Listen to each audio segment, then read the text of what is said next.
Me tenéis que respetar. Me tenéis que respetar.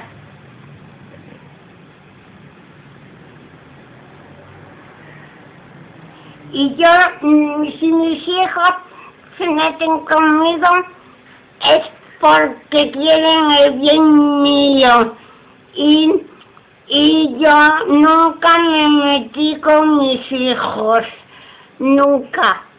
Nunca. Y vosotros tenéis que comprender que yo soy una mujer muy respetada.